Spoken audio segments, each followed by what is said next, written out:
রমজানে মাঝে মাঝে তারাবির নামাজ ছুটে যায়।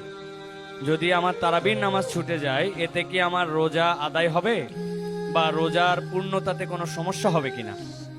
ভাইরা আমার, রমজান মাসে তারাবির নামাজ না পড়লে আমরা অনেকে মনে করি যে তার রোজাতে বোধহয় অসুবিধা হবে।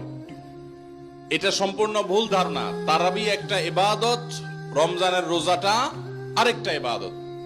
যেহেতু তারাবি না পড়লেও রমজানের রোজা হয়ে যায়, তাহলে তারাবি পড়ার কি আর দরকার আছে?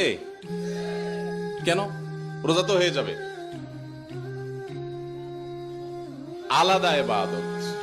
রোজা রাখা একটা ইবাদত, তারাবি পড়াটা আরেকটা ইবাদত। নবী করিম সাল্লাল্লাহু আলাইহি সাল্লাম একই হাদিসে দুটি কথা বলেছেন, মান কামা রমাদানা ঈমানান ওয়া ইহতিসাবান গুফিরা লাহু মা তাকাদ্দামা মিন যামবি। একই হাদিসে বলেছেন, মান সামা রমাদানা ঈমানান ওয়া ইহতিসাবান গুফিরা লাহু মা তাকাদ্দামা মিন যামবি।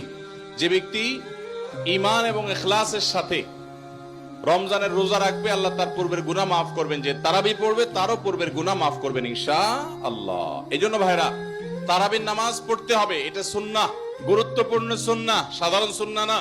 নবী সাল্লাল্লাহু আলাইহি সাল্লাম ছাড়েন নাই, সাহাবীরা ছাড়েন নাই। কোনো ওযর ছাড়া তারাবি ছাড়া যাবে না। জামাত ছুটে গেলে একা একা হলেও পড়বেন, কিন্তু কোনো কারণে পড়তেই পারলেন না, সফরে আছেন, ট্রাভেলে আছেন, বাসে ছিলেন, ট্রেনে ছিলেন, নাইটে সফর করেছেন, তারাবি পড়তেই পারেন নাই, ইনশাআল্লাহ আপনার রোজা হয়ে যাবে। তাই বলে তারাবিকে অনেকে অবহেলা করেন আজকাল, যেটা তো সুন্নাত, না পড়লেই কি। এই অবহেলাটা আরেকটা দোষের। তাহলে আমাদের মধ্যে দুইটাই সীমা লঙ্ঘন। কেউ মনে করেন তারাবি না পড়লে রোজাই হবে না, এটা হলো বাড়াবাড়ি।